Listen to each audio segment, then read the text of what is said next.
And in the end, I ended up either hurting them or hurting us both because I didn't want to end it.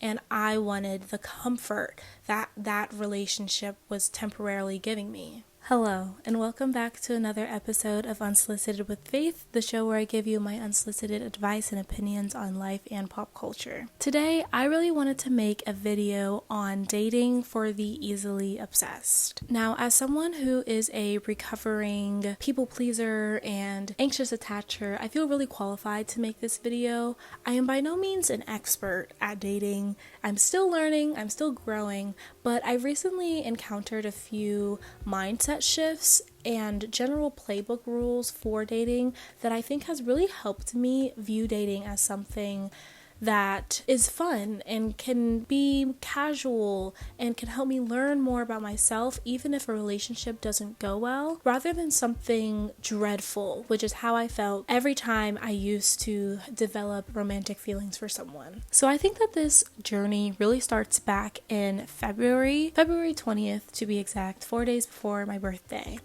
My best friend Yvonne sent me this text, which says, "Remember, you only start craving male attention when you abandon your creativity." And funnily enough, this was actually something that I had saw on a TikTok and reposted to my story, or I sent it to someone, but hearing it from her and seeing it be applied in a real life situation. For context, by the way, I think she sent me this text when I was talking about potentially rekindling an old situationship that should have definitely stayed dead. Having this instant perspective shift of, hey, you're doing the thing that you know you're not supposed to be doing because you're abandoning this other thing, was such a huge call out.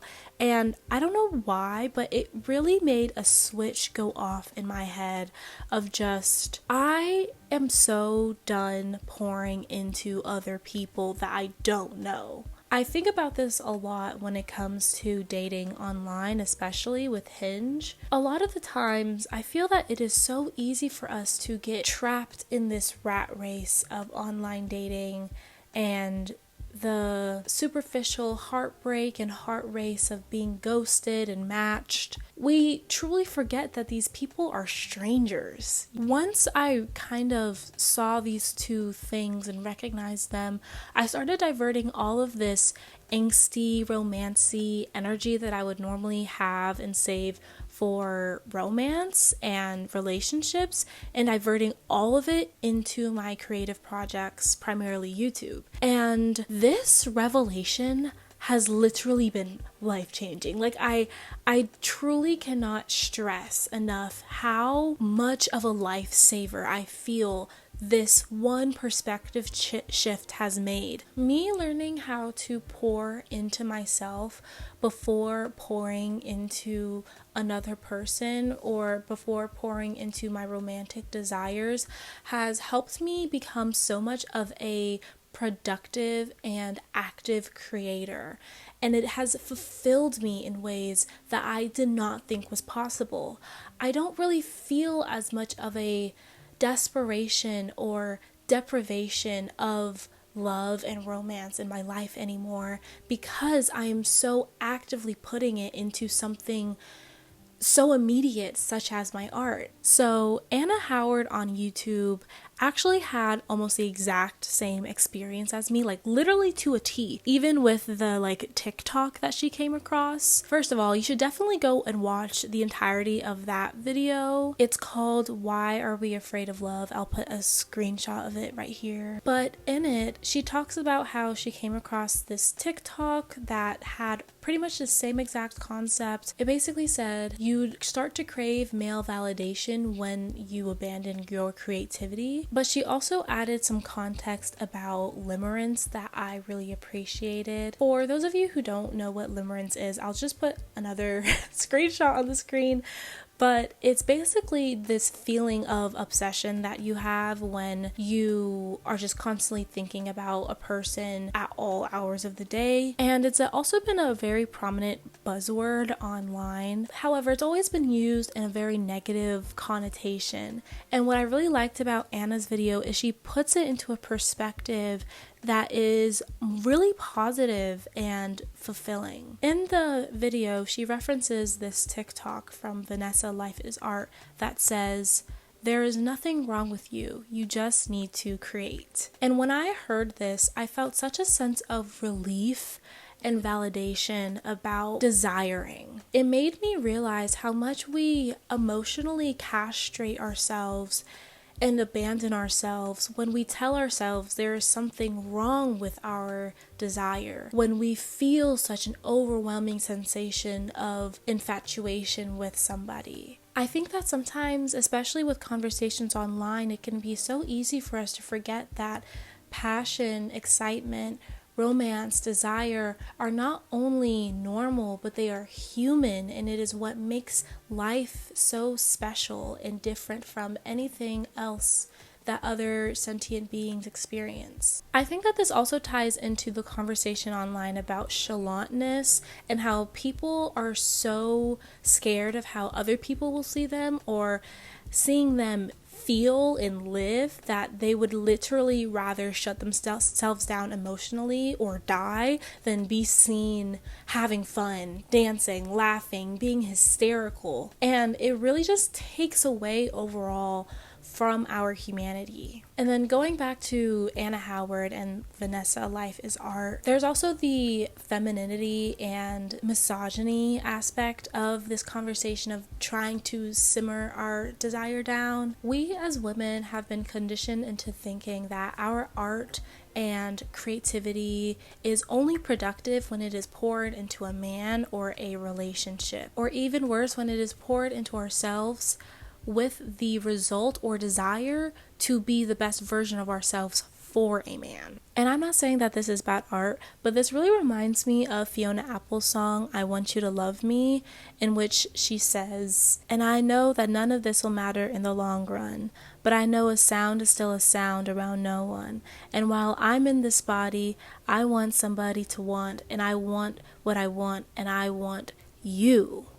And the way that she says it is so pouring and proud and unapologetic. And I just feel like when we lose that, when we lose that passion that drives us crazy, we lose art. And if you are creative and you are human, you know that that is not something worth losing so that you don't feel. So just as a closing little point to this section, I know it's a long one, but I wanted to really elaborate it because it's something I've been thinking about. I'm just going to read off of my computer something that I wrote because I really like the way that I worded it and I don't want to mess it up. In a patriarchal world where emotional castration is the norm, it is so easy to believe that our love is inconvenient, that it is something to be fixed rather than cherished, that it is the salt to our fire rather than the very fuel to our flame. It is not a bad thing that your heart desires desire. It only becomes futile when it has nowhere to go. So in evaluating how we perceive desire, I think it's also important to evaluate how we perceive our relationship with romance and how it can also be detrimental to the people that we're dating in the end. On my journey in trying to have a healthy dating life, I've also had to evaluate how I have an unhealthy perspective in relationship with romance itself. As a kid, I've always been very imaginative, and one of my biggest coping mechanisms is daydreaming and escapism in general. And I realized last year I started ruminating over an old ex that I literally hadn't thought about in such a long time, and I started wanting to rekindle this relationship with him so badly, even though I knew that I had ended things with him for a reason and that it wouldn't have done me any good in the long run had I done that. But I just felt this urgency to reach out and to try to salvage things, even though so much time had passed. And then I started thinking, like, Faith, why are you having these thoughts? And I realized that around that same week, I had found out some really scary health news from my family, and I was using this idea of this relationship and all the good times that we had together to helped me escape my reality, which was extremely daunting and scary. And I think a lot of us use romance in order to source something from it other than comfort. We use it for validation, we use it for companionship. It could also be a form of motivation if you find that you are more productive and are more willing to do things if you have somebody to do it for. And even though this may seem effective in the moment, it has translated into me getting into relationships with people that I didn't actually even really like, or entertaining people that I knew I wasn't compatible with, just because it gave me something to think about. And in the end, I ended up either hurting them or hurting us both because I didn't want to end it, and I wanted the comfort that that relationship was temporarily giving me. And if you're a people pleaser, I think this perspective also really helps you, because I realized that I was actually hurting these people, and had I just not gone about pursuing it, I wouldn't have done that. Also because I knew that if somebody had done that to me, I wouldn't like it either. But yeah, I think that's the last little tip that I have. Thank you guys for watching this video. I hope you guys enjoyed and take something away from it. As always, let me know what you guys think in the comments, what kind of videos you guys would like to see. I'm going to try to keep posting every week or every other week pretty consistently. So until next time, I love you all. Bye bye.